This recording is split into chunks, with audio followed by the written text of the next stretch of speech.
सुस्वागतम सुस्वागतम सुस्वागतम. नमस्कार नमस्कार मंडळी, मी वैशाली देशपांडे आपल्या सर्वांचे सहर्ष स्वागत करीत आहे. आज या मंचावर गोइंगो टुरिझम या कंपनीची पुण्याची प्रतिनिधी म्हणून मी मंचावर उपस्थित आहे.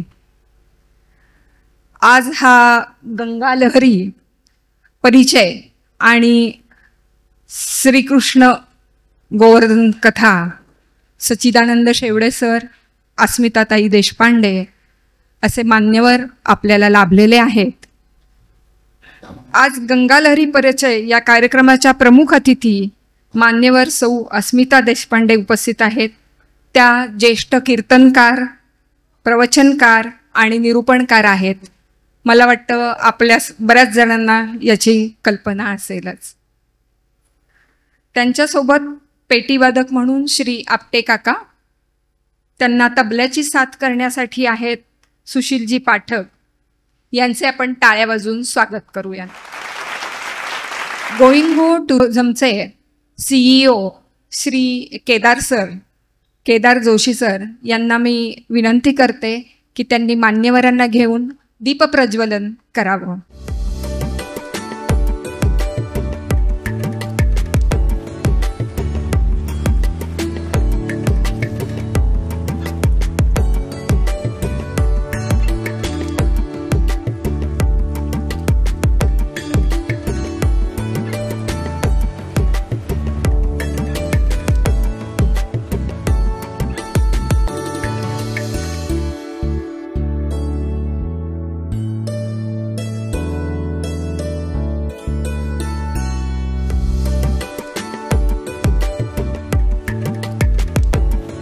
प्रज्वलन झालेले आहे.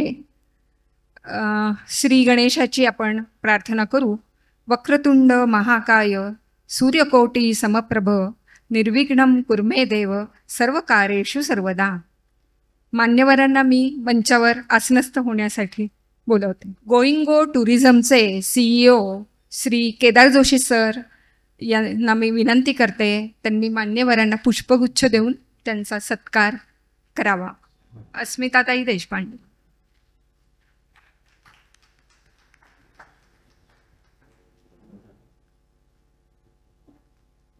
श्री आपटे काका हे पेटीला साथ देणार आहेत. पाठक सर हे तबला वादन करणार आहेत.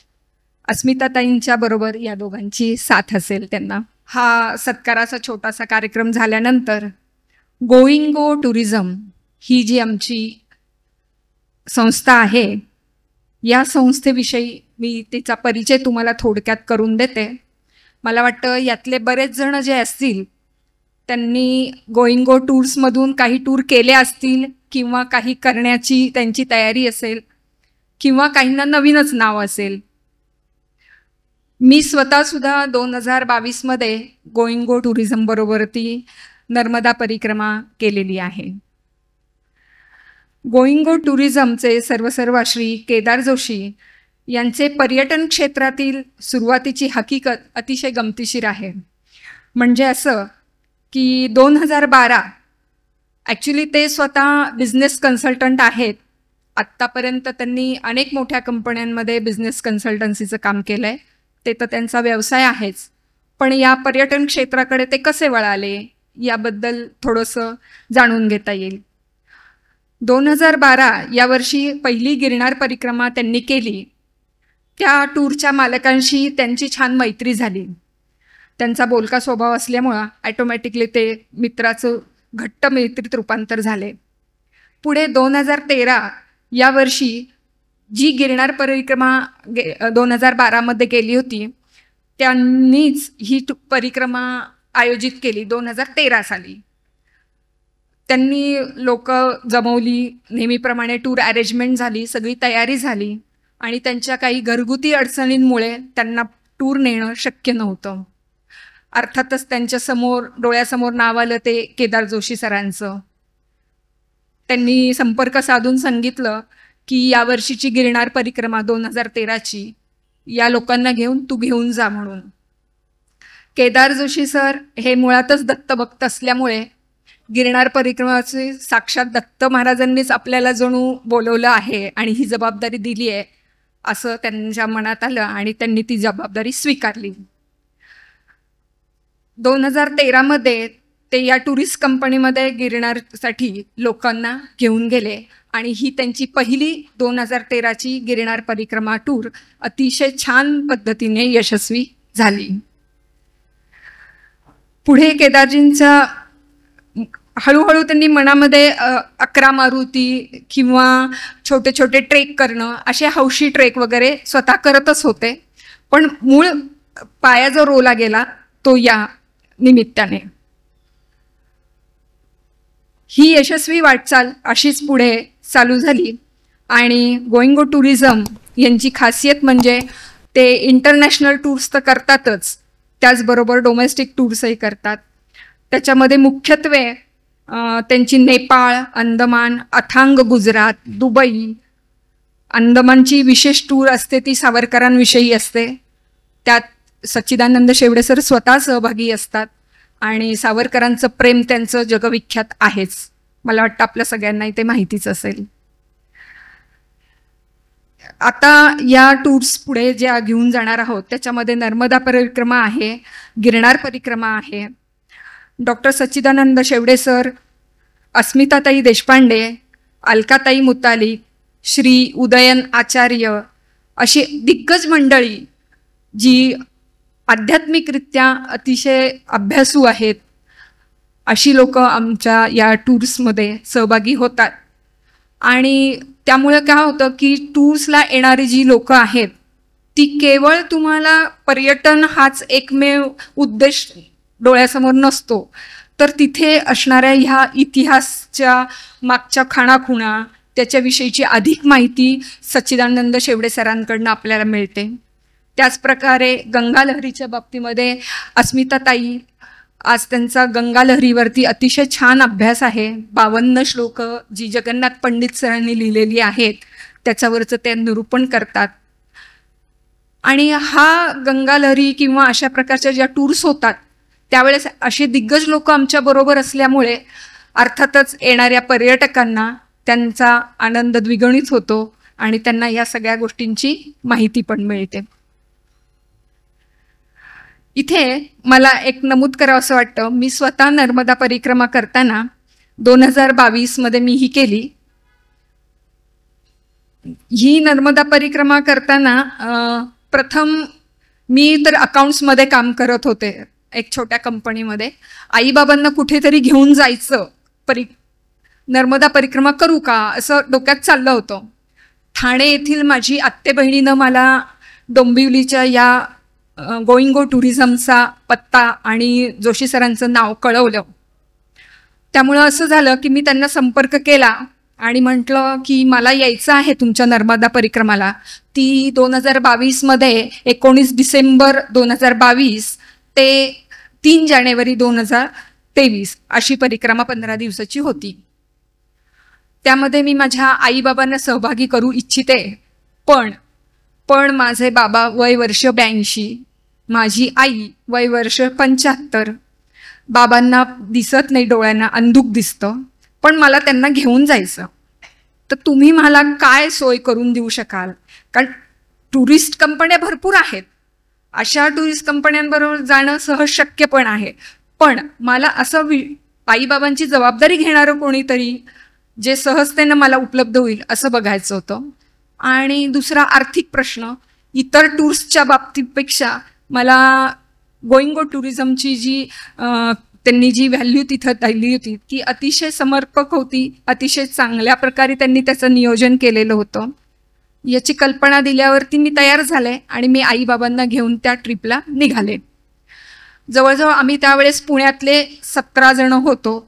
इथून आमची बस नाशिक आणि नाशिकवरून त्यांची डोंबिवलीवरनं येणारी बस, असं आम्ही मग एकत्र होऊन पुढे आमचा प्रवास सुरू झाला. ह्या प्रवासात सांगण्याचा उद्देश असा होता की बाबांना आमच्या टॉयलेटचा प्रॉब्लेम होता, म्हणजे थोडं मध्ये मध्ये त्यांना जावं लागायचं सारखं, तर तोही प्रॉब्लेम मी सांगितला होता केदार सरांना. आणि केदार सर मला अगदी म्हणाले की तू माझ्या बहिणीसारखी आहेस, काही काळजी करू नकोस, सगळी परिक्रमा नर्मदा माता व्यवस्थित करून घेईल, कुठेही काही प्रॉब्लेम येणार नाही. अशा प्रकारे सुरुवात तर झाली आमची नर्मदा परिक्रमाला. जिथे जिथे साधारण काही किलोमीटर अंतरावर पेट्रोल पंप वगैरे आहेत, तिथे लेडीजला वॉशरूमला जाण्याची सोय करण्यासाठी, किंवा बराच वेळ बसून बसून प्रवास करताना पाय आखडतात, मग थोडं थांबून एरिया चांगला आहे ना ते बघून आम्ही खाली उतरायचो. मग आमचे सहकारी भरपूर जण होते. प्रमोद उपाध्ये सर त्यांचे सहकारी होते, ते आम्हाला खाली उतरून घेऊन जायचे आणि चक्कर मारायला लावायचे जेणेकरून पाय मोकळे होतील तुमचे. म्हणजे अशा छोट्या छोट्या गोष्टीत पण त्यांनी अतिशय लक्ष देऊन हे काम पुढे नेलं. जसे आम्ही नर्मदा परिक्रमाला ओंकारेश्वरवरून सुरुवात केली, तिथे पूजा अर्चा करणं ह्या सगळ्या गोष्टी आल्याच, त्या सगळ्या त्यांनी आमच्याकडनं अगदी व्यवस्थित करून घेतल्या. पुढे जिथे नर्मदा रत्नाकर समुद्रामध्ये मिळते आणि तिथून पुढचा प्रवास बोटीनं करावा लागतो, तो एक छोटासा अनुभव सांगते. तो बोटीनं प्रवास करताना साधारण पहाटे 3 वाजता तिथे जायला लागतं आणि लाईनमध्ये उभं राहून मग पुढे ती सगळी यंत्र, बरंच तसं किचकट होतं पूर्वी, आता मला वाटतं ते सोयीस्कर झालेलं आहे. त्यावेळेला मग बाबांचा प्रश्न आला, तर त्यांना कसं न्यायचं बोटीमध्ये, एक तर दिसत नाहीये आणि मग त्यांना सोडायचं तर आईची परिक्रमा अर्धवट होईल, आईला पण बोटीनंच परिक्रमा करायची होती. मी हा माझा प्रॉब्लेम सरांना सांगितला. ते म्हणाले तू काळजी करू नको, तू आईबरोबर ती इतर टुरिस्ट बरोबर ती बोटीनं प्रवास कर, बाबांची अजिबात चिंता करू नको, बाबांना आमची लोक बसमधून घेऊन येतील. आणि त्याप्रमाणे प्रमोद दादा जे होते, त्यांना मी नंतर दादाच म्हणायला लागले, प्रमोद दादांनी त्यांना अगदी हाताला धरून जवळजवळ 8 ते 10 तासाचा प्रवास आणि नंतर पुढचं त्यांचं नाश्ता पाणी, त्यांच्या गोळ्या, त्यांना बरोबर हाताला धरून वॉशरूमला नेणं, ह्या सगळ्या गोष्टी त्यांनी इतक्या केल्या की माझ्या बाबांना नंतर अगदी भरून आलं. म्हणाले हे अगदी माझ्या मुलासारखं यांनी माझं सगळं केलं. असं की थोडक्यात आमचे ऋणानुबंध सुरू झाले, जोडले गेले. आणि माहिती नाही, नर्मदेचा हा आशीर्वाद म्हटलं तरी चालेल. त्यावेळेसच सरांनी माझ्याकडं बघितलं आणि मला म्हटले पुढच्या वेळेसची टूर्स करताना तू टूर लीडर व्हायचंयस आणि मलाही आवडेल टूर लीडर व्हायला. मी नर्मदा परिक्रमा परत एकदा यावर्षी टूर लीडर म्हणून करणार आहे. आपल्यापैकी कोणी येणार असेल तर नक्कीच मला म्हणजे आनंद होईल.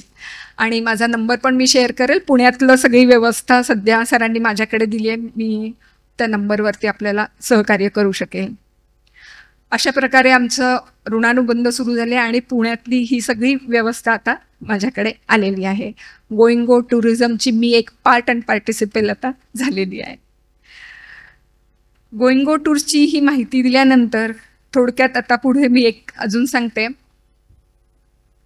आज मी तिला साधारण 25,000 पर्यटकांनी या टुरिझमचा आनंद घेतलेला आहे. 25,000 टूर्स म्हणजे लोक येऊन गेलेली आहेत आत्तापर्यंत आणि सगळ्यांचे अनुभव खूप छान आहेत. यूट्यूबवरती तुम्हाला अनेक आमचे हे बघायला मिळतील. तसंच डोमेस्टिक इंटरनॅशनल ज्या टूर्स आहेत त्याच्यामध्ये पण सरांनी बरेच काम केलेलं आहे. दुबईची खूप छान ट्रिप झालेली होती, त्याचाही अनुभव तुम्हाला कोणाकडून ऐकायचा असेल तर ते सरांकडे डिटेल्स सगळे आहेत. असे वैशिष्ट्य जी आहेत की ऋणानुबंध जोडणारी आणि एक आपलं कोणीतरी आहे, नुसतं टूर्सला घेऊन गेलो, दाखवलं, बिझनेस केला, प्रोफेशनली बघितलं असं इथे नाही. हा मला, आणि हे कुठलंही मी अतिशयोक्ती बोलत नाहीये, माझा स्वतःचा अनुभव आहे. आमच्या या गोईंग गो टूर्स बरोबर आध्यात्मिक वैचारिक पातळीवर उंची असलेले हे व्यक्तिमत्व आमच्यासोबत असणारच आहेत. प्रत्येक सहलीला असे वेगवेगळे व्यक्तिमत्व आमच्याकडे येतात. जसे आता गंगा लहरी परिचयामध्ये अस्मिताताई आपल्याबरोबर असणार आहेत. नर्मदा परिक्रमेला सच्चिदानंद शेवडे सर असतील. काही राजस्थानची टूर आहे त्याच्यामध्ये सुद्धा सच्चिदानंद सर. अंदमान निकोबारच्या सहलीत तर सच्चिदानंद सर असतातच बरोबर. अशा प्रकारे आमचे टूर्सची ही परिचय मी तुम्हाला करून दिलेला आहे. अशा प्रकारे आमची ही टूर्सची तर माहिती आपल्याला मी सांगितलेलीच आहे. नर्मदा परिक्रमा करताना अनेक गोष्टीचे आपल्याला अनुभव मिळतात, तेही तुम्हाला या मोठ्या व्यक्तींकडनं ऐकायला मिळतील. आता मला वाटतं मूळ मुद्द्याकडे आपण येऊ. अस्मिताताईंची ओळख थोडक्यात मी करून देते. ॲक्च्युली त्यांचा परिचय सगळ्यांना आहेच आहे. सौ अस्मिता अरुण देशपांडे शिवळकर यांचं BSc झालेलं आहे मुंबई विद्यापीठातून. BA कीर्तनकार शास्त्र त्यांनी नागपूरमधून केलेलं आहे. नोकरी त्यांनी स्वामी विवेकानंद विद्या मंदिर डोंबिवलीमधील स्वामी विवेकानंद विद्या मंदिर माध्यमिक वर्षामध्ये 22 वर्ष त्यांनी शिक्षिकेचं काम केलेलं आहे. कीर्तन, प्रवचन, कथाकथन, भागवत सप्ताह, गंगा लहरीवरचा कार्यक्रम असे अनेक कार्यक्रम त्या नेहमी करतच असतात. वाचन आणि कथाकथन हा त्यांचा छंदच आहे. आणखी त्यांच्याविषयी सांगताना मला खूप आनंद होतोय. त्यांनी जवळजवळ आत्तापर्यंत 600 कीर्तनं, 200 प्रवचनं, 35 कथाकथनाची कार्यक्रम आणि श्रीमद भागवत सप्ताह जवळजवळ 32 पूर्ण केलेले. आत्ताच एक कार्यक्रम झाला, कालच संपलेला आहे. असं त्यांचा परिचय आहे. त्याच्यामध्ये त्यांना गंगा लहरी प्रवचन जवळजवळ त्या 18 वर्ष करीत आहेत. शाहिरी कीर्तन हा प्रथम क्रमांक त्यांना ऐनी मोटे यांचा मिळालेला आहे. उज्जैन येथे 2009 साली कीर्तन रत्न पुरस्कार त्यांना मिळालेला आहे. पुण्यातील 2012 साली कीर्तन अलंकार हा एक अतिशय मानाचा त्यांना पुरस्कार मिळालेला आहे. सध्या त्या डोंबिवलीमध्ये कीर्तन कुल अध्यक्ष म्हणून काम करीत आहेत. मला वाटतं आपण आता पुढचा कार्यक्रम सुरू करूया. नमस्कार. पुणेकरांची खूप चांगली साथ आम्हाला पहिल्यापासून मिळाली. म्हणजे अगदी प्रामाणिकपणे सांगतो, माझी पहिली टूर म्हणजे जी मगाशी तिने तुम्हाला सांगितलं की माझ्या मित्राने केली. मी तुमचा खूप जास्त वेळ घेणार नाही, कार्यक्रमाला सुरू करणार आहे. मी अजिबात लांबण लावणार नाही आहे, 1-2च मिनटं फक्त बोलणार आहे. जेव्हा टूर म्हणजे माझ्या मित्राबरोबर मी गिरनारला गेलो, त्याच्यानंतर पुढच्या वर्षी त्यांनी माझ्या गळ्यात टाकलं की तू घेऊन जा म्हणून. आणि जेव्हा आम्ही टूर अनाऊन्स केली तेव्हा खऱ्या अर्थाने मला त्याचं मार्केटिंग कसं करावं, किंवा ठीक आहे मी मार्केटिंगमधलाच ब्रँडिंगमधलाच मनुष्य आहे, त्याच्यामुळे मार्केटिंग करणं, ब्रँडिंग करणं, सेल्स करणं हा तर माझा छंदच होता किंवा आहे. पण अल्टिमेटली एका टूर कंपनीचं आपण कशा पद्धतीने पुढे जावं, तर आम्ही एक जाहिरात पुण्याच्या पेपरमध्ये दिली. आणि त्यावेळेस पहिला फोन म्हणजे माझा पहिला कस्टमर खऱ्या अर्थाने आमचे इकडचे काका आहेत, ते अजूनही माझ्या संपर्कात आहेत. आता थोडंसं एज जास्त झालं, पण ते पहिला कस्टमर माझा पुण्यातला आहे. म्हणजे मी असं समजतो की इथे साक्षात भगवान श्री गणेश आहेत, तर श्री गणेशांच्या भूमीतनं आम्हाला पहिला कस्टमर मिळाला. आणि त्याच्यानंतर आमची वाटचाल खऱ्या अर्थाने खूप चांगली चालू झाली. बऱ्याच टूर्स केल्या, खूप छान छान अनुभव आम्हाला मिळाले. देशात विदेशात बऱ्याच ठिकाणी अतिशय मान्यवर अस्मिताताई, सच्चिदानंद शेवडे, उदयन आचार्य, अलकाताई अशा बऱ्याच आणखीन मान्यवरांचं आम्हाला चांगला वर्धहस्त मिळाला. आमच्या टीममध्ये सगळीच जण जी आहेत, म्हणजे आता वैशालीसुद्धा मला जॉईन झाली, ती ॲज अ टुरिस्ट म्हणून आलेली, पण नंतर ती आमचा भाग झाली.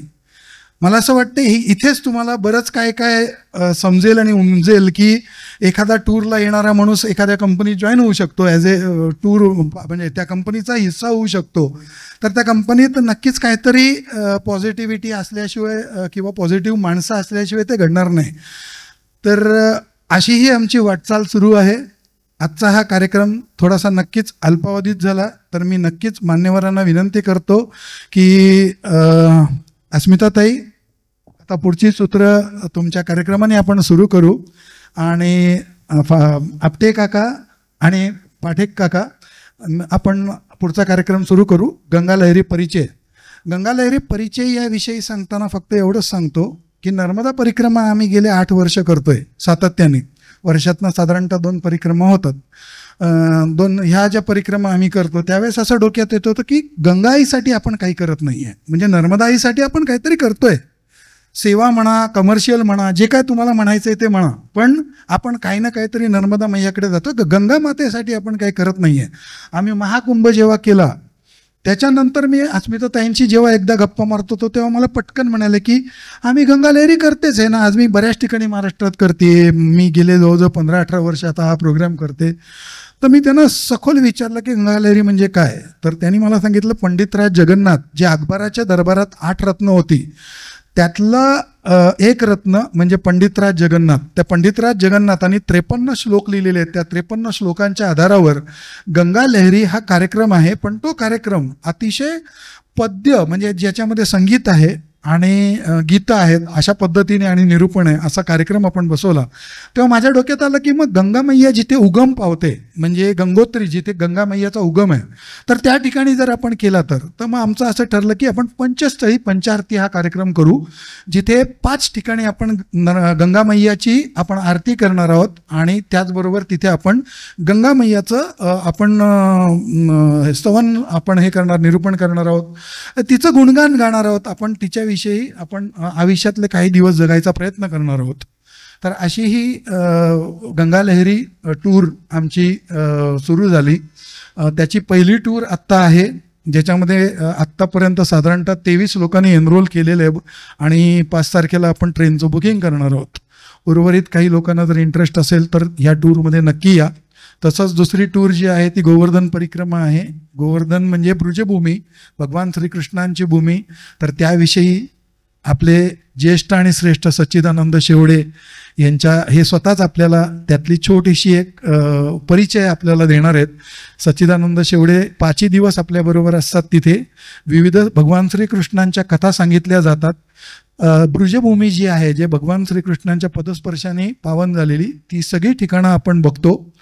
द्वारकाधीशाचं मंदिर, बाके बिहारीचं मंदिर, जी पुरातन मंदिरं म्हटली जातात, मथुरेचं जे त्यांचं जे तुरुंग आहे ते तुरुंग आपण बघतो. तिथे आता मोठं मंदिर स्वरूपात निर्माण झालेलं आहे ते आपण बघतो. अशा प्रकारच्या सहली आपण करतोय. तर ह्याच्याविषयीचा हा कार्यक्रम आहे.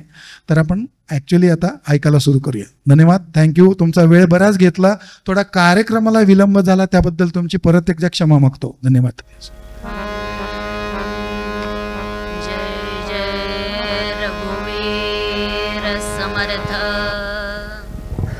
ब्रह्मानन्दं परमसुखदं केवलं ज्ञानमूर्तिं द्वन्द्वातीतं गगनसदृशं तत्त्वमस्यादिलक्ष्यम्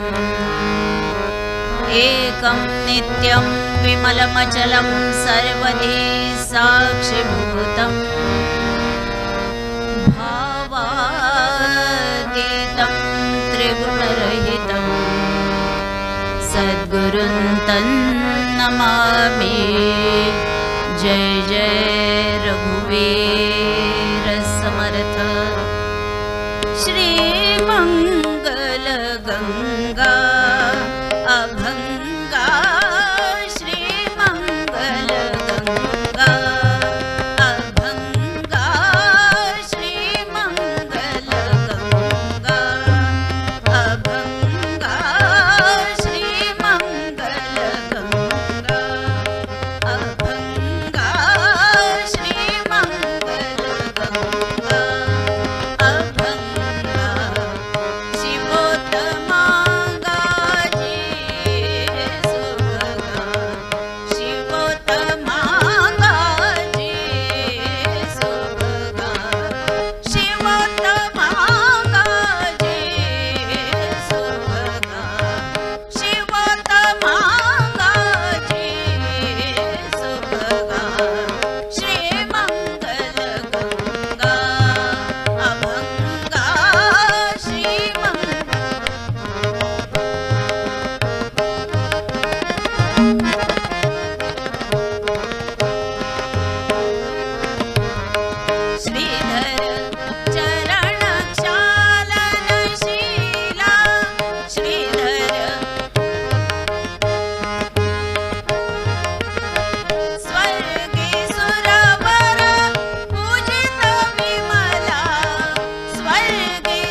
गंगेचं ध्यान प्रत्येकाने करावं ते पद घेऊ आणि पंडित राजांबद्दल थोडी माहिती आपल्याला सांगते.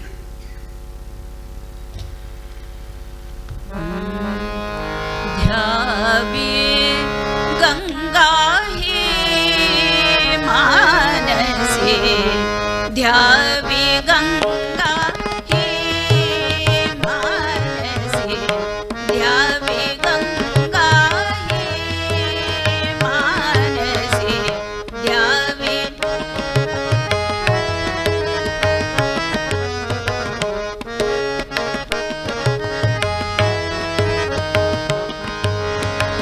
सदा जनानी मानसी ध्यावी, सदा जनानी मानसी ध्यावी, ध्यावी गंगा ही मानसी, ध्यावी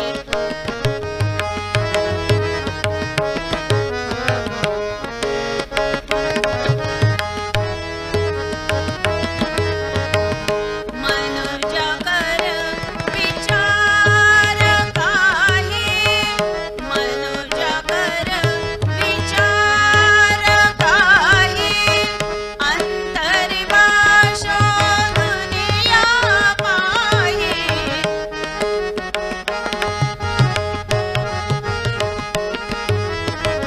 संसारी सुख नाही नाही, ध्यावी गंगा ही मानसी, ध्यावी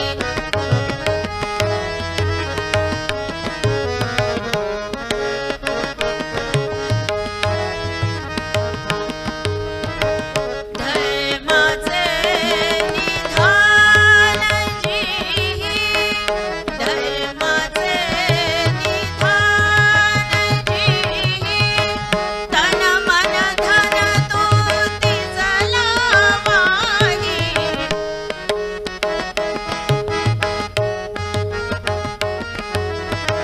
शीतल करी तनु लाही लाही, ध्यावी गंगा ही मानसी, ध्यावी गंगा ही मानसी, ध्यावी गंगा, ध्यावी गंगा, ध्यावी गंगा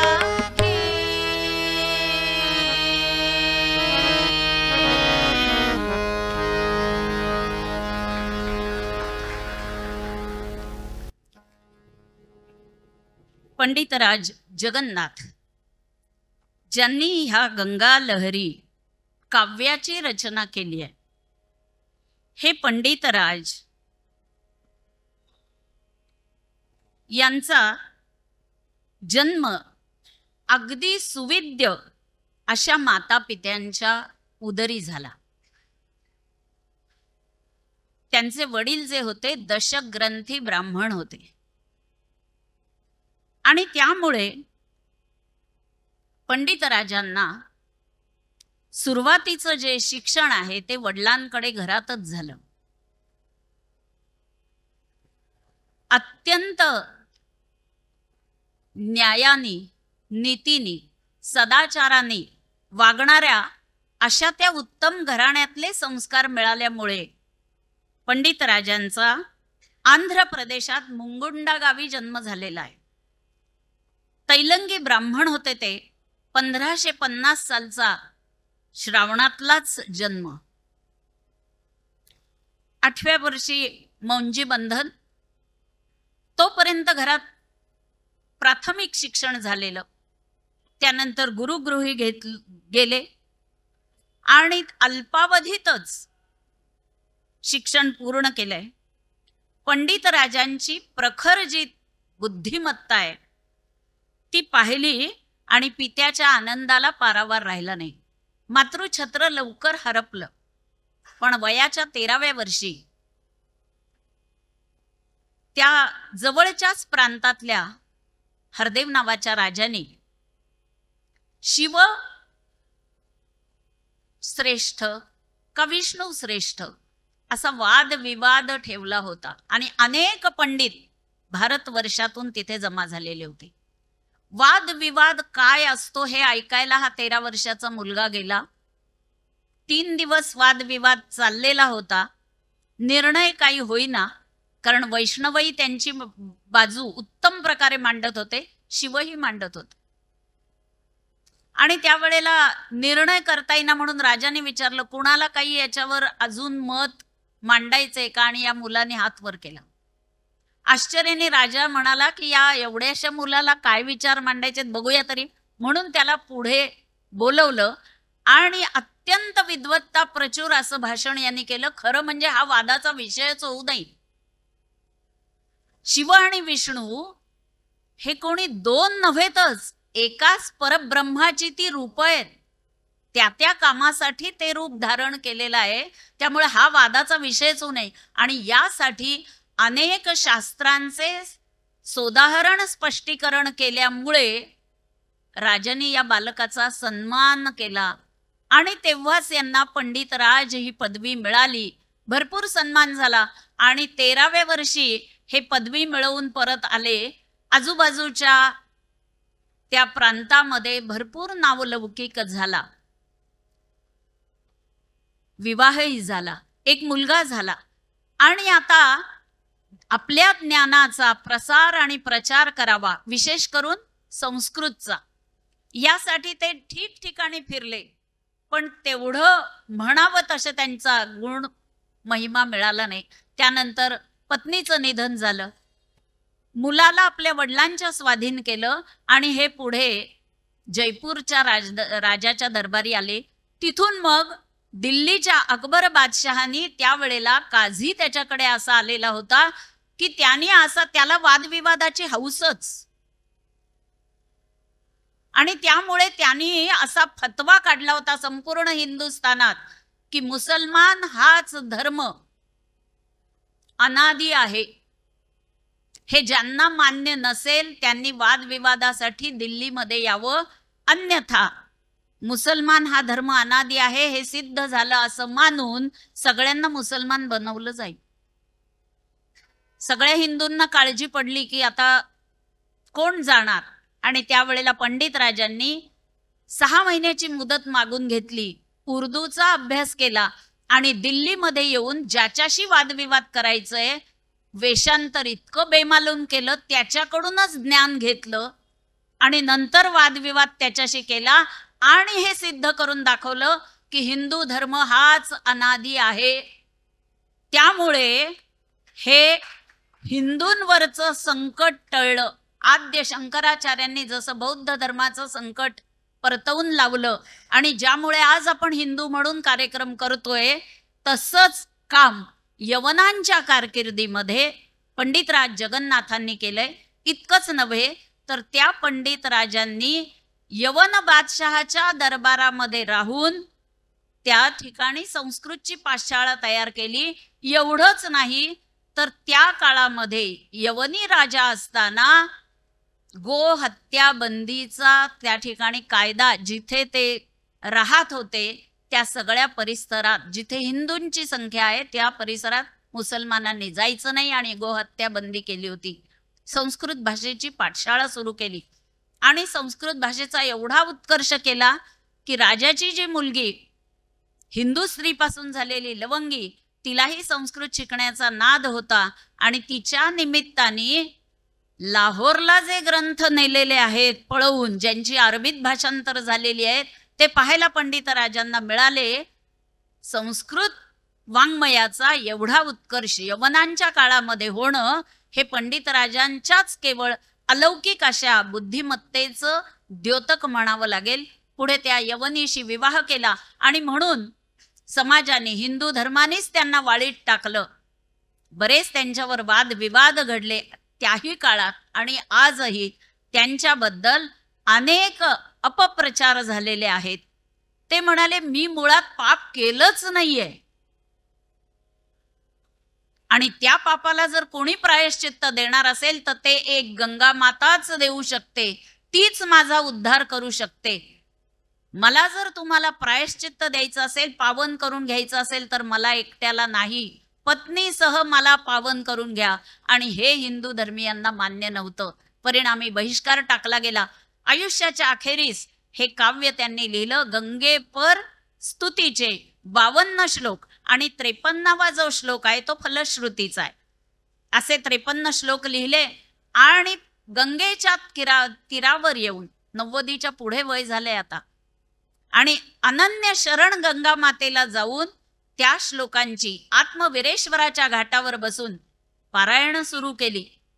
9 दिवस पारायण झाली. काळ कुठला होता? ज्येष्ठ शुद्ध प्रतिपदा ते दशमीपर्यंत संकल्प केला होता. आणि म्हणून आजही ज्येष्ठ शुद्ध प्रतिपदेपासून गंगा दशहराचा उत्सव साजरा करतात. त्या प्रतिपदेपासून रोज 100 वेळा ही पारायण सुरू केली. शेवटचा दशमीचा दिवस उजाडला. त्या आत्मवीरेश्वराच्या घाटावर अनेक हिंदू धर्मीय, अनेक राजे, असे अनेक लोक स्नानासाठी आले होते. आणि त्यावेळेला पंडितराज यवनीसह स्नान करायला गंगेत उतरणार. त्यावेळेला हिंदू धर्मीयांनी त्यांना अटकाव केला. गंगेला मलिन करू नका. ते म्हणाले ठीक आहे,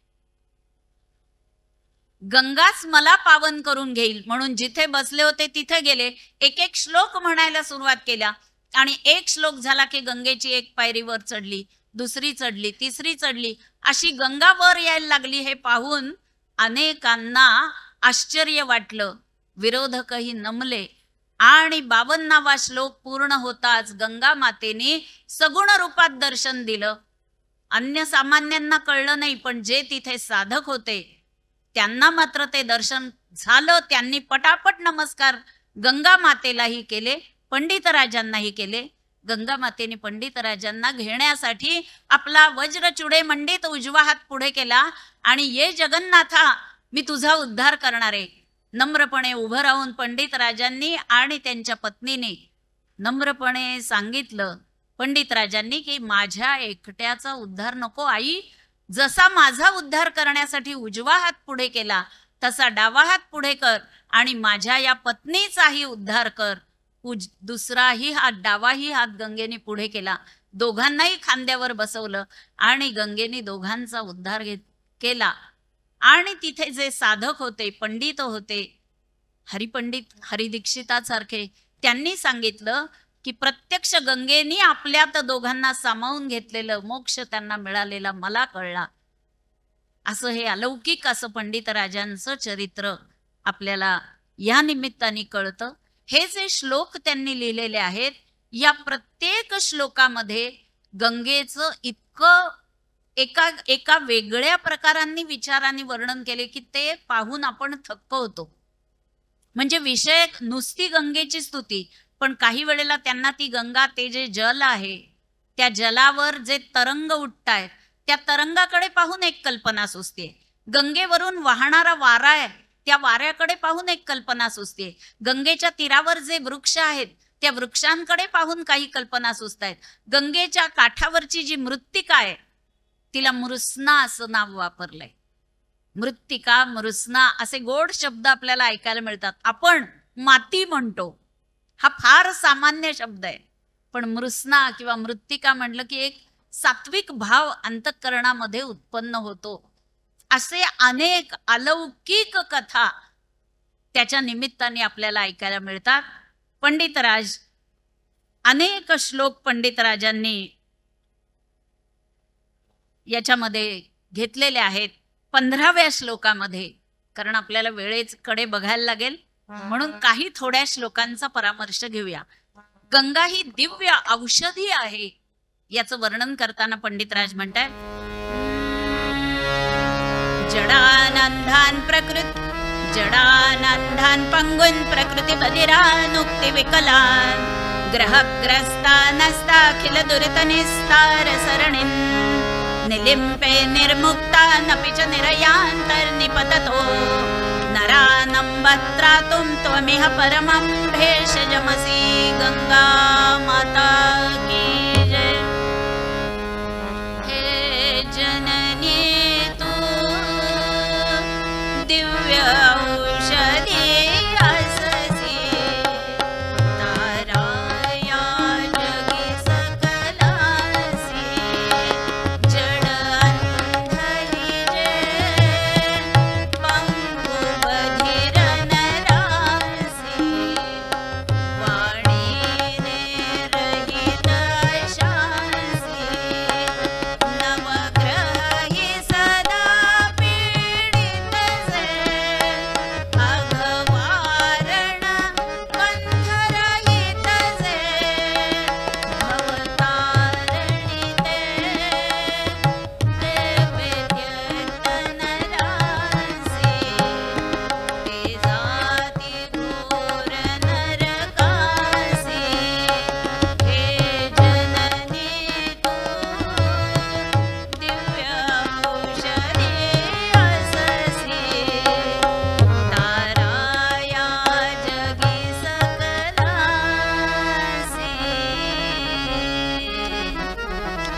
वा.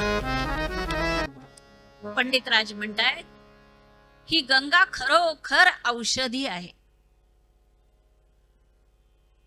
कारण गंगेचं जल आणून आपण आपल्या घरामध्ये ठेवतो, कितीही वर्ष झाली तरी ते शुद्ध पवित्र असतं, त्यात किडे होत नाहीत. दिव्य औषध आहे. तुम्ही त्या भावनेने जर ते ग्रहण केलं तर तुम्हाला त्याचा गुण आल्याशिवाय राहत नाही. या ठिकाणी पंडितराज म्हणतायत हे जे जड, अंध, पंगू, बधीर, मूढमती असलेले हे सगळे आपण आहोत. कसे काय? भगवंतानी दिलेली इंद्रिय त्याच्या कार्यासाठी न वापरणं हा गुन्हा आहे, भगवंताचा गुन्हा आहे. आणि त्यामुळे ते आपण जर करत नसू तर आपण त्याचे गुन्हेगार आहोत. असे आम्ही जड बुद्धीचे म्हणजे काय तर आपलं हित कशात आहे ते ज्याला कळत नाही.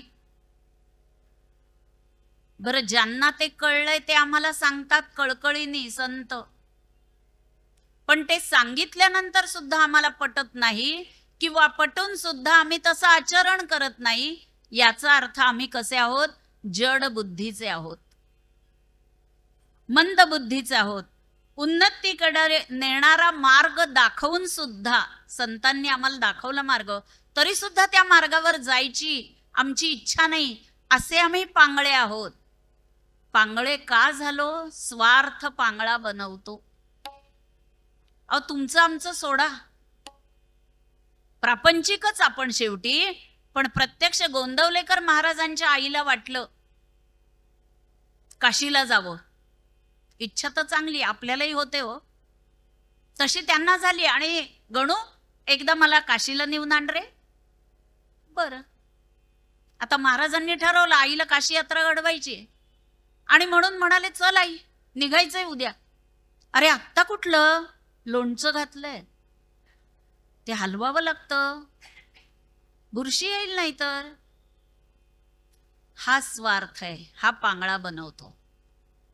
पुढे काही दिवसांनी, आता पावसाळ्याचे दिवस नाही, लोणचं घालायचं नाही, डिसेंबर जानेवारीत म्हणाले आई चल उद्या निघायचंय. अरे आत्ता कुठे? म्हैस व्याली ना. प्रपंचातली कारणं संपणारच नाहीत आणि त्यामुळे जाणीवपूर्वक ठरवून, महाराज असते त्यांनी ठरवलं आई अशी कधीच निघणार नाही. निघाली पंढरपूरला, वेशीपासून आली घरात. तसं त्या परिस्थिती आहे, मन सगळं इथेच गुंतलेलं असतं. आणि म्हणून एक दिवस जाहीर केलं महाराजांनी आम्हाला काशीला जायचंय आणि या वस्तूंमध्ये कुठल्याही आता आईचा जीव अडकू नये म्हणून ज्याला पाहिजे त्याने ते घेऊन जा. अरे जो संसार उभा करायला 20-25 वर्षाचा कमीत कमी कालावधी लागतो, रिकामा करायचं म्हणला ना 2 तासात घर रिकामं झालं. करून बघा, मी केलेलं नाही पण तुम्हाला सांगायला काय जातंय. सगळ्यांनी भराभरा हव्या त्या वस्तू नेल्या, हो घर रिकामं. आता आईला म्हणाले काही काळजी नाही ना, चल. हा पांगळा बनवतो आणि असे पंगू आम्ही आहोत. आता हे कारण आहे, आता ते कारण आहे, मग ते हे संपणारच नाही. शेवटच्या क्षणापर्यंत प्रपंचातून फुरसत नाहीच मिळणार. ती मुद्दामून ठरवूनच काढावी लागेल.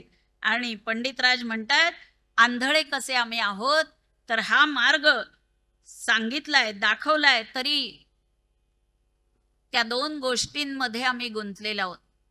कोणत्या? वामन पंडित सांगतायत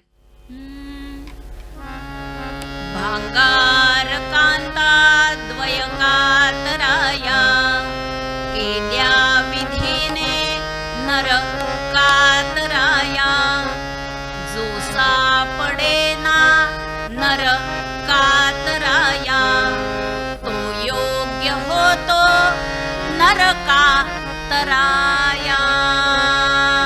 पंडितराज महाराज नाही. भांगार म्हणजे सोनं, सुवर्ण, धन, ऐश्वर्य, काहीही म्हणा. आणि कांता स्त्री, ही कात्रीची 2 पाती आहेत. ही नराला कातरण्यासाठीच बहुतेक भगवंतांनी निर्माण केली आहेत असं पण वामन पंडितांना वाटतंय. आणि ते म्हणतात जो याच्यात सापडत नाही तो योग्य होतो नर का तराया. तरुण जाण्यासाठी तोच योग्य होतो. आणि म्हणून असे आम्ही बहिरे कसे, तर जे आमच्या हिताचं आहे, जे चांगलं आहे ते आम्हाला ऐकू येत नाही, तिथे आम्ही दुर्लक्ष करतो. आणि जे नको ऐकायला ते आम्हाला नेमकं ऐकायला येतो. असे विचित्र बहिरे आम्ही आहोत. अनेक कल्पना केल्यात पंडितराजांनी, अनेक श्लोकांमध्ये त्याचा विचार केलेला आहे. पुढच्या अजून एखाद्या श्लोकाचा आपण विचार करू. 13व्या श्लोकात गंगेचा पापनाशक शक्ती प्रवाह जो आहे त्याचं वर्णन करताना पंडितराज म्हणतात, विनिंद्यान्युन्मत्तैरपि च परिहार्याणि पतितैर् अवाच्यानि व्रात्यै सपुलकमपास्यानि पिशुनैः हरन्ति लोकानामनवरतमेनांसि कियताम् कदाप्यश्रान्ता त्वं जगति पुनरेका विजयसे गंगा माता की जय. कवणाचे तुझ सहाय न सदा, कवणाचे तुझ सहाय न सदा, महापातके तू हरिसी याव्या संगे श्रांत नससी जगी, याव्या संगे श्रांत नससी जगी, तूच सदा विजयी होसी. कवणाचे तुझ सहाय न सदा,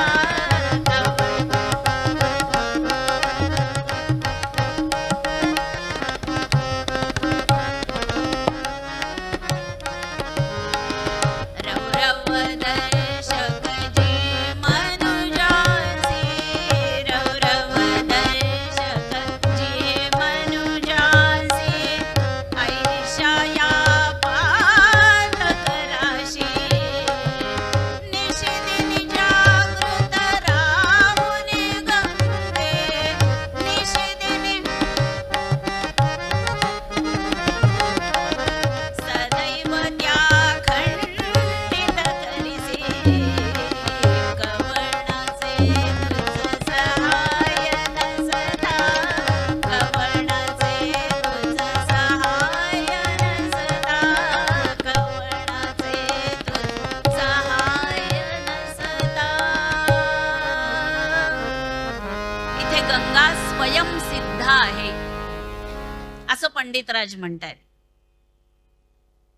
स्वयंसिद्ध आहे आणि ती आई आहे. लहान बालक असतं, बालवर्गात जाणार 1ली पर्यंत फार तर असं छोट, आणि त्याचा वाढदिवस असतो. आपल्या लहानपणी घरातल्या घरातच करत होते, पण आता ते बोलवायचं असतं सगळ्यांना, तो सगळा समारंभ करायचा. आणि त्याला वाटत असतं घरात तो, त्याचे आई आणि बाबा 3च मंडळी बघायची सवय त्याला. 3 माणसांचं जेमतेम नोकरी करणारी माझी आई हा कसं बस करतीये हे त्यांनी पाहिलेलं असतं, थकलेली दमलेली. आणि माझे 8-10 मित्र येणार आहेत, आई माझे 8-10 मित्र येणार आहेत. ती निवांत आहे, येऊ दे रे. नाही तुला किती करावं लागेल. पुन्हा 2 दिवसांनी अजून 2 वाढलेत. ती निवांत आहे, येऊ देत. कारण तिला माहितीये 35 जण आले तरी मी सगळं करू शकते. रोज करत नाही ती गोष्ट वेगळी, पण करू शकते हे तिला माहितीये. ती स्वयंसिद्ध आहे. आणि याला टेन्शन आहे की माझे एवढे मित्र येणार आहेत आणि आईच्याने होईल की नाही. पण आई स्वयंसिद्ध आहे. तशीच म्हणाले पंडितराज आईकडे त्या भावनेने बघतायत की या पंडितराजांचा उद्धार दुसरं कुणीही करणार नाही हे मला कळलेलं आहे, पण तुझ्यावर भार टाकलाय. आणि तू हे नक्की करू शकते, कारण तू माझी आई आहे आणि लेकरांनी केलेल्या चुका पदरात घेणारी फक्त आई असते. 10 वेळा त्या मुलाला सांगितलं घरात खेळू नको, घरात चेंडू खेळू नको, बाहेर जाऊन खेळ. नाही ऐकलं हो आईचं. आणि घरात खेळत असताना फुटला आरसा कपाटाचा. आता घाबरा झाला, डोळ्यातनं पाणी यायचं बाकी आहे. रडत आईजवळ आला, आई आरसा फुटला. आईने बघितलं, त्याच्या डोळ्यातले अश्रू पाहिले. पश्चाताप झालाय ना तुला, ठीक आहे, बघते मी काय करायचं, जा तू खेळायला. त्याला पाठवून दिलं. बाबा आले. आईला माहितीच होतं हे आरशाचं प्रकरण कळलं की तणतण फणफण होणार, घरातलं वातावरण बिघडणार. आणि त्यामुळे ते कसं टेम्परेचर नॉर्मलला आणायचं याच्यासाठी तिने आधी छानपैकी बटाटे पोहे करून त्याच्यावर भरपूर कोथिंबीर, त्याच्यावर खोबरं पांढरं शुभ्र असे त्याच्या आवडीचे करून चहा तयार. आल्या आल्या हातातली बॅग घेऊन ठेवून पोह्याची डिश समोर. हा नाही म्हणलं तरी प्रसन्न झाला. नाही आज काय नाही म्हणलं, एवढे दमून येत आहे, चहा पण लगेच टाकलाच आहे, घ्या, आलं घालून केलाय, करून दिलं. तेवढ्यात त्याचं लक्ष गेलं, आरसा कोणी फोडला? माझ्याच हातून फुट. बरं राहू दे, आता एवढं पोटात प्रेमाने घातल्यानंतर कोण रागवेलो? अनुभव आहे म्हणून बोलते. आईच फक्त असे अनंत अपराध लेकराचे पोटात घालू शकते याची खात्री पंडितराजांना आहे. आणि म्हणून पंडितराज आईकडे आलेले आहे की आई मी तुझ्याकडे आलोय आणि तू मला उचलून घेणारच, तू माझं पाप धुवून टाकणार याची खात्री पंडितराजांना आहे. पुढच्या श्लोकामध्ये 31व्या श्लोकात पंडितराज स्वतःबद्दल सांगतायत की आई मी कसा वागलो, किती चुकीचा वागलो हे आयुष्याच्या शेवटी कळलं. त्याची कबुली आईकडे देत आहेत. श्वानवृत्तीचे वर्तन केले, श्वानवृत्तीचे वर्तन केले, मिथ्या भाषण हे व्रत धरिले,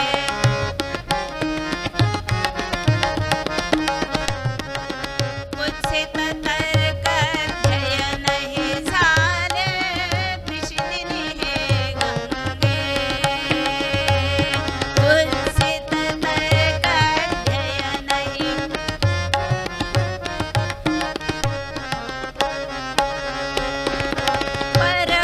परवैशुन्नी मन हे रमले,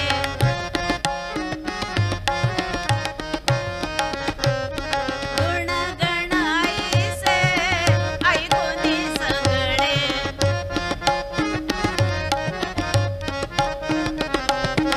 कोण क्षण तरी पाहिल असले, मुख तुझ विण गंगे,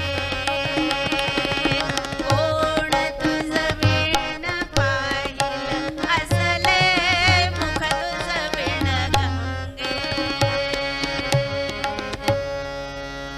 पंडितराज म्हणतायत महापापी आहे मी, कुत्र्यासारखं लाचार जीवन आयुष्यभर जगलो.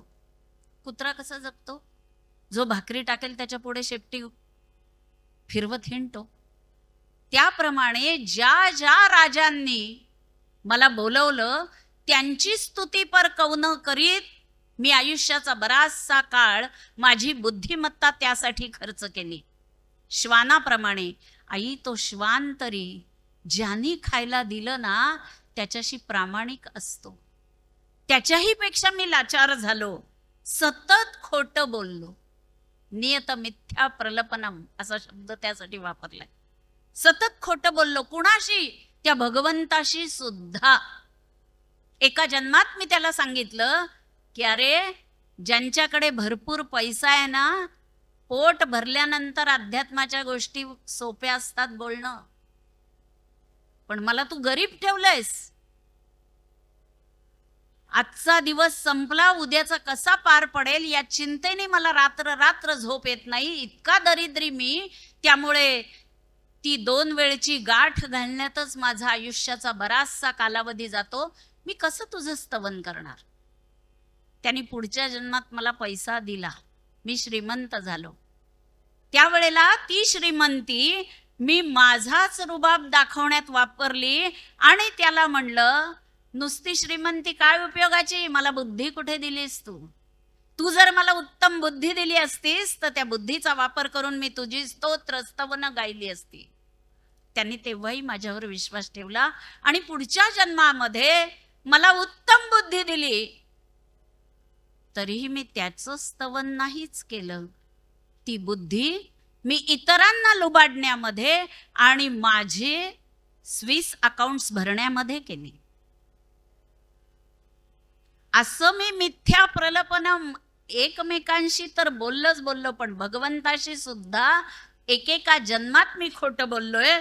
आणि आता म्हणाले, आई कुतर्क केला मी त्या बुद्धीने, सगळं मी माझ्या मनगटाच्या जोरावर आणि माझ्या मेहनतीने मिळवलंय. कोण तो भगवान, काय त्याचा संबंध? असा कुतर्क करण्यामध्ये आयुष्याचा बराचसा कालावधी मी घालवला. परपैशून्य मननम, दुसऱ्याच्या सतत चुकांबद्दलच बोलत राहिलो. दुसऱ्याचं कुठे चुकतंय, दुसरा कुठे कमी आहे तेवढंच बघितलं आणि तेच बोलत राहिलो सतत. अशी अनेक पापं मी केली आहेत. आणि त्यामुळे पंडितराज म्हणतायत की विषयांची आसक्ती धरली, त्या विषयांची आसक्तीमुळे त्याची कामना निर्माण झाली, ती पूर्ण झाली नाही म्हणून क्रोध आला. क्रोध आल्यामुळे माझी सारासार विवेक शक्ती नाहीशी झाली आणि त्यामुळे स्मरण शक्ती नाहीशी झाली. बुद्धी अधोगतीला गेली, अधपतन घडलं. गीतेत असाच श्लोक आहे ना, याच वर्णनाचा ध्याय तो विषयांपुसा सुरुवात झालीये. कुठपर्यंत तर बुद्धिनाशात प्रणश्यती. अशा प्रकारे माझं झालंय. पण आई, तू मला उचलून घेणार आहेस, तू माझी आई आहे आणि तू मला दूर सारणार नाहीस, या विश्वासाने मी तुझ्याजवळ आलोय. आता तू तार किंवा मार. पंडितराजांना पुढच्या श्लोकात ते म्हणतायत,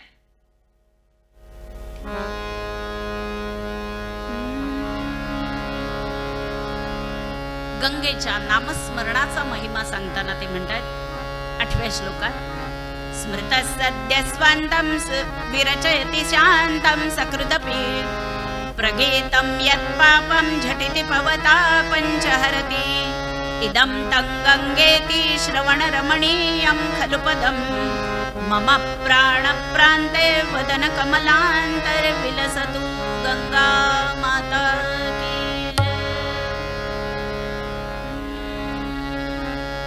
विलसो प्राणांत काळी विलसो प्राणांत काळी गंगा नामची मुख कमली विलसो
अंतकाळी भगवंताचं नाम जर मुखामध्ये आलं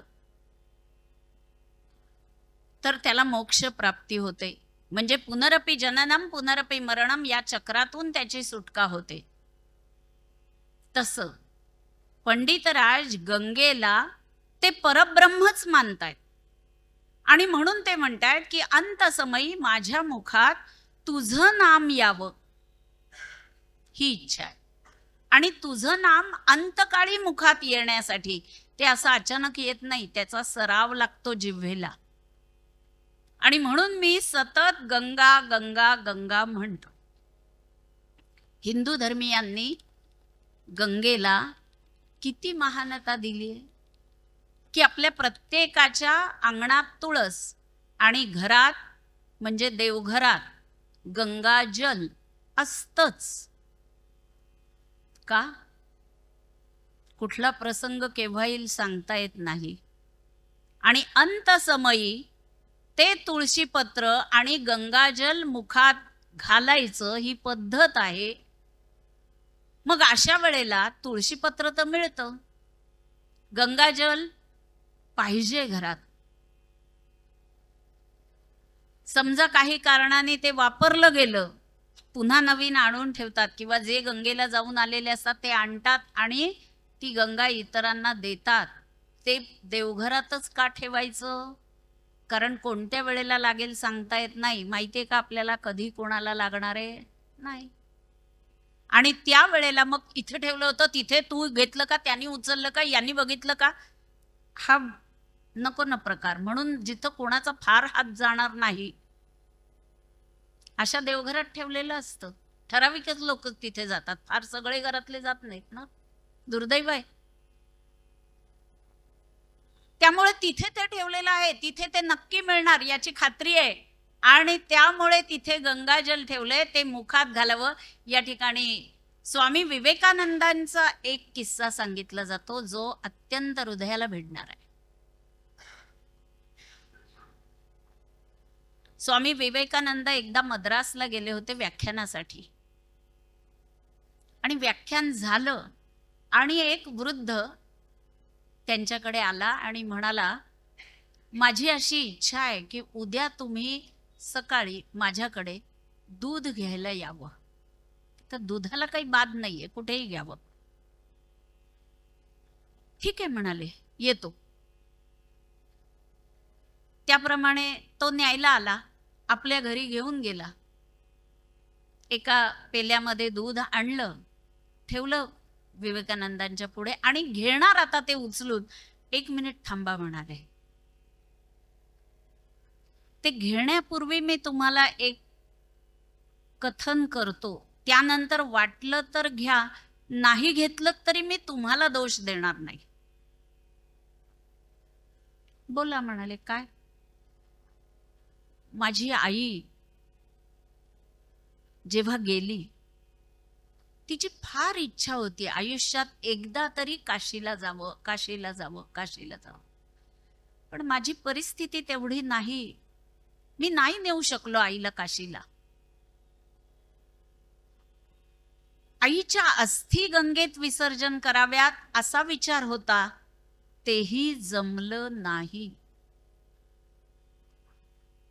तुमचा देह गंगेच्या पाण्यावर पोचलेला असल्यामुळे तुमच्या प्रत्येक रंध्रारंध्रात गंगा भरलेली आणि भारलेली आहे असं माझं ठाम निश्चय आहे. म्हणून आईच्या ठेवलेल्या अस्थींमधली थोड्या अस्थी मी त्यात टाकल्या आहेत, त्या दुधात. आता हे तुम्हाला सांगणं माझं काम आहे. आपण दूध प्यायलं तर मला माझ्या आईला गंगा स्नान घातल्यासारखं वाटेल. नाही घेतलं हरकत नाही, मी तुळशीत ते दूध घालीन. त्याच्या त्या भावनेचा आदर ठेवला आणि स्वामी विवेकानंदांनी ते दूध पिऊन जणू त्याच्या मातेला, त्यानंतर त्या अस्थींना गंगा स्नान घातलंय. मला वाटतं आपल्याकडे किती वेळ आहे? थांबायचंय का? गंगेची 10 मिनिटं अजून चालतील? ठीक. त्यामुळे जसं राम नामाचं पुण्य सांगितलेलं आहे त्याप्रमाणे इथे पंडित राजांनी गंगेला आपलं सर्वस्व मानलंय आणि त्यामुळे तिचं नाम अंतकाळी मुखामध्ये यावं अशी त्यांची भावना आहे.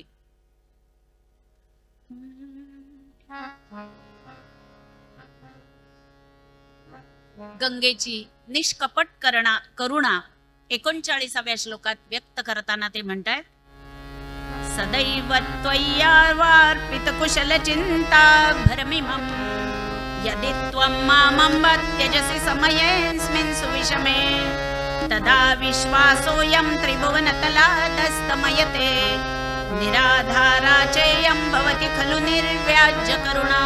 गंगा माता की जय.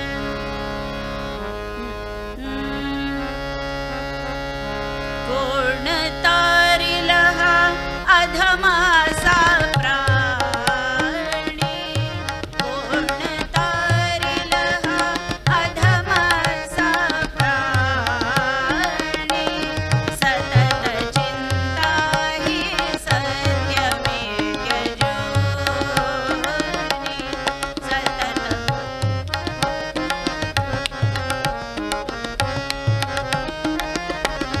सकल कलुषांचा भार तुझ्या डोई, सकल कलुषांचा भार तुझ्या डोई, सदा अर्पणी, सदा अर्पणी हो, सदा अर्पणी आजवरी स्वस्थ राही, सदा अर्पणी आजवरी स्वस्थ राही.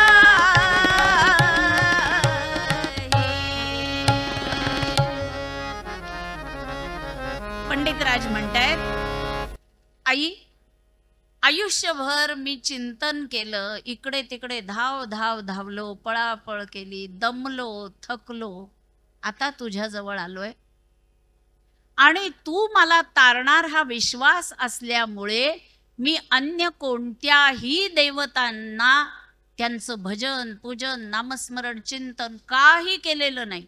आणि आता माझ्या अशा कठीण समयामध्ये हे आई, तू जर मला तारलं नाहीस तर काय होईल माहितीये का? मला तार मी का सांगतोय? कारण लोकांचा विश्वास आहे, ही पतित पावन करणारी आहे, लोकांचं अघ म्हणजे पाप नाहीसं करून टाकणारी आहे. हा जो तुझ्यावरचा विश्वास आहे ना, तो नाहीसा होईल आणि लोकांनी मला वाईट म्हणलं तर मला काही वाटणार नाही, कारण मी वागलोच आहे तसा. पण माझ्या आईला जर कोणी नावं ठेवली तर ते मला चालणार नाही आणि म्हणून तुला माझा उद्धार करावाच लागेल. ही दमदाटीची भाषा आहे आणि ही आई पुढेच करतात सगळे, बरं का, बाहेर नाही बोलत, आई पुढे. त्यामुळे संतांनी हेच केलंय ना हो. ते त्या भगवंताशी भांडले की आमची आहे हिम्मत.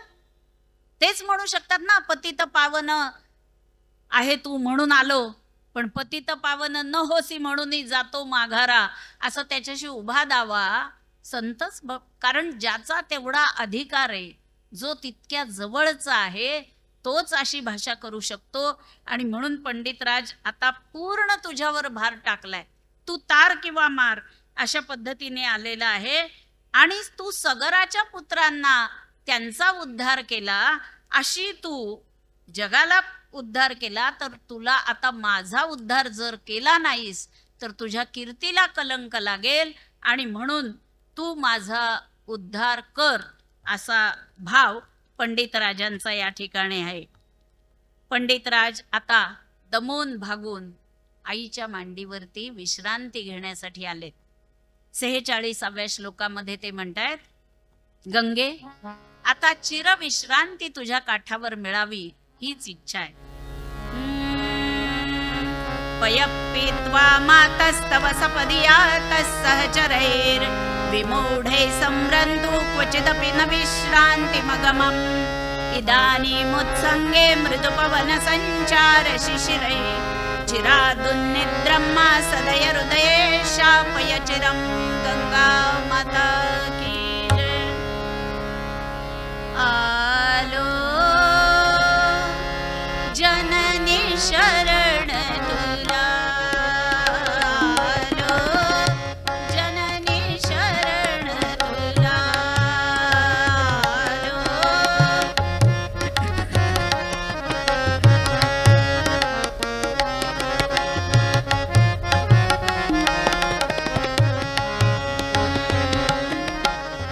निजवी तू अंगी, निजवी तू अंगी, आलो शरण तुला गंगे, आलो शरण तुला।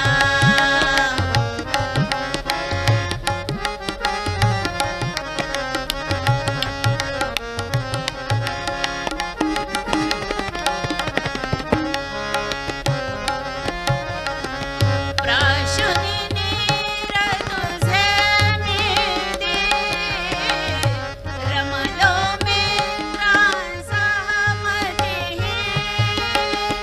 परिगे बहुत पावलोशी,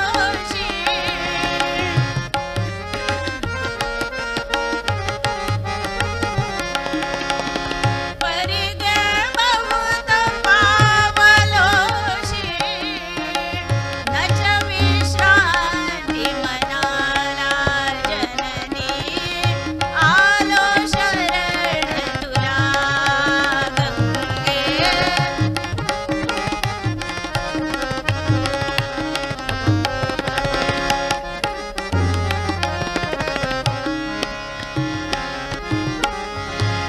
वायुमंद तुझा हा गार, वायू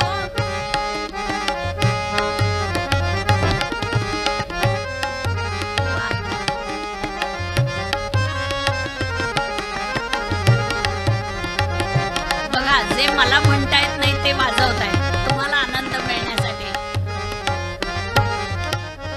वायुमंद तुझा हा गार, वारो नेत्राशीणा पार, आता अंत न पाहता पार,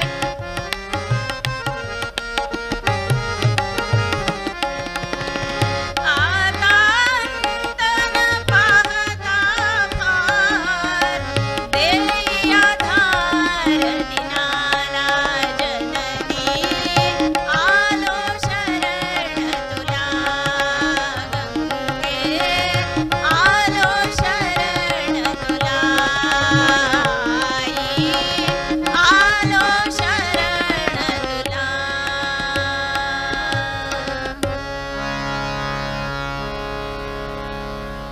आयुष्यामध्ये ज्या वेळेला सगळ्या सुखांच्या मागे धावता धावता धावता जीव थकून जातो, दमून जातो, सुख मिळतच नाही, समाधान मिळतच नाही, पण थकलेल्या, दमलेल्या, श्रांत क्लांत झालेल्या त्या जीवाला जर कुठं विश्रांती मिळत असेल तर ती फक्त आईजवळ मिळते। आणि म्हणून आपल्याला सगळ्या माहेरवाशिणींना 2-4 दिवस तरी माहेरी जावं, आईजवळ जावं असं वाटत असतं। कारण आपल्या घरात कितीही सुखात असलो तरी आईकडे गेल्यानंतर जो निवांतपणा, शांतपणा जीवाला मिळतो ना, काही आता ताप आहे का, भाजी संपली आहे का, पाहुणे येणार आहेत का, एवढं पुरेल का, काही उरेल का, उद्या त्याचं काय करायचं, एकही चिंता नाही। आणि त्यामुळे मन निवांत, निश्चिंत, शांत झालेलं असतं। आणि आईलाही काळजी असते, आपण आपल्या नेहमीच्या वेळेवर जाग येते बरं का, नाही येत असं नाही, येते, पण तरी आई म्हणते तिला उठवू नका, तिच्या घरी पुष्कळ करते ती, झोपू देत। हे ऐकलं की आपण आणखीन गोधडी पांघरूनच घेतो, झोपूच या थोड्या वेळात। हे सुख फक्त आई असेपर्यंत. हे आईकडेच ही विश्रांती जी मनाला हवी असते, शरीराला नाही, ही मनाला हवी असते विश्रांती, ती आईजवळच मिळते. तुम्ही म्हणाल पुरुषांनी कुठं जायचं, म्हणून ते जातात ना वारीला, त्या माऊलीला भेटायला. तिथे गेलं की त्यांचाही शीण जातो आयुष्याचा, प्रवासाचा, या संसाराचा, आणि शीण गेला, भाग गेला, ही अवस्था होते ना तिथे जाऊन आल्यावर. म्हणून वर्षातनं वाटतं त्यांना जावं त्या माऊलीच्या दर्शनाला. तसं ती भावना पंडित राजांची या ठिकाणी आहे. आणि पंडितराज म्हणतायत, अनेक सुखांच्या मागे धावता धावता आई बाहेर आनंद शोधला, मिळाला नाही असं नाही, मिळाला, पण तो क्षणिक होता, तो कायम स्वरूपाचा नव्हता, चिरस्वरूपाचा नव्हता. आणि तो आनंद, ते समाधान आता तुझ्या इथे मला मिळेल याची मला खात्री झालीये. पंडित राजांना अशी समाधी बहुतेक त्या गंगेच्या तीरावर लाभतेय. आणि अशीच आयुष्यात चिरविश्रांती तुझ्या काठावर मला मिळो, हा भाव पंडित राजांचा आहे. कुणी म्हणतं पैशात आनंद आहे, कुणी म्हणतं प्रतिष्ठेत आनंद आहे, कुणी म्हणतं विद्वत्तेत आनंद आहे. हे मिळवण्यासाठी पंडितराज म्हणतात, मी आयुष्यभर वणवण केली, हे मिळवलंही, पण आई समाधान नाही मिळालं. आणि म्हणून सतत चिंता, आज मिळवलंय आहे, उद्या राहील का, ही चिंता भेडसवत राहिली. म्हणून आई आता तुझ्या काठावर आलोय, आता मला काही मिळवायचं नाही, कुणी व्हायचं नाही, जगाला काही करून दाखवायचं नाही. आता आयुष्याचा उत्तरार्ध काय, अगदी शेवटचे क्षण राहिलेत, आणि सगळ्या जगाने झिडकारलेल्या मला तू झिडकारणार नाहीस, तू प्रेमाने जवळ घेशील याची खात्री आहे आई. म्हणून मी तुझ्याकडे आलोय, कारण 1000 अपराध केले तरी पोटात घालणारी केवळ आईच असते. बरं, जग तर तुम्हाला मिनिटावर तपासायलाच बसलेलं आहे, कुठे चुकता हे दाखवायलाच बघितलेलं आहे. पण 10 वाईट गोष्टी असल्या तरी त्याची एक चांगली गोष्ट जिला दिसते तिला आई म्हणते. अरे वेड बागड मंदबुद्धी जरी असलं ना तरी त्याची आई म्हणते, नाही नसेल त्याला फार कळत, पण मनाने तो स्वच्छ आहे, बरं प्रेमळ आहे. हा त्याच्यातला गुण फक्त त्याच्या आईला कळतो, बाकी जगाला कळत नाही. त्यामुळे पंडितराज म्हणतात, आई तुझ्याजवळ आलोय चिरविश्रांती घ्यायला, ते कायमचं समाधान आता मला हवंय, आणि तुझा तीर सोडून ते कुठेही मिळणार नाही, म्हणून या तीरावर मी आलोय. पंडितराज म्हणतायत, आता माझं ज्ञातृत्व, कर्तृत्व, भोक्तृत्व सगळं दूर ठेवून आलोय, लहान बालकासारखा आलोय तुझ्याकडे, मला उचलून घे आणि मला चिरविश्रांती दे, असं पंडितराज म्हणतायत. पंडितराजांची हीच भावना शेवटपर्यंत आहे. शेवटचं गंगेचं पद म्हणते आणि थांबते.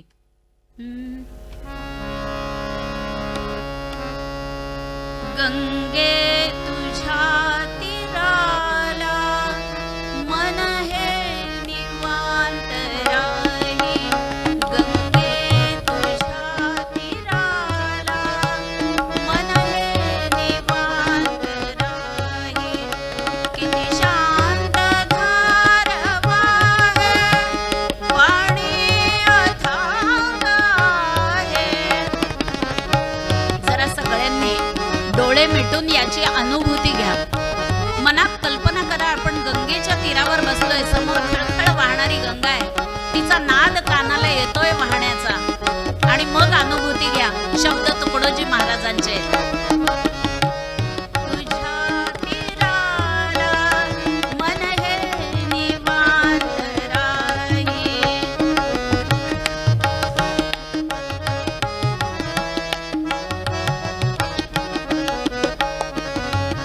किती शांत धार वाहे, पाणी अथांग आहे, पापी जलात न्हाय,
माझ्यापेक्षा वयाने मोठे ज्येष्ठ लोक माझ्यासमोर बसलेत, त्यामुळे आयुष्यात जे जे मिळवायचे ते मिळवून झालंय.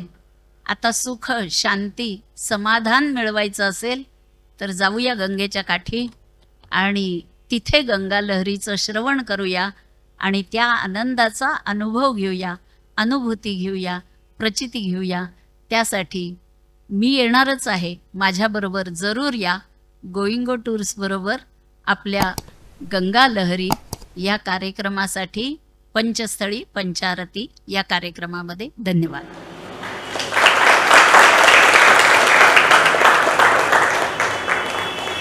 गंगा लहरी परिचय सुमधूर अशा गाण्यांनी अस्मिताताईंनी आपल्याला खरोखर गंगेची सहल केली आहे. मला वाटतं शेवटच्या कडव्यानी तर सगळ्यांच्याच डोळ्यात अश्रू आलेले असणार.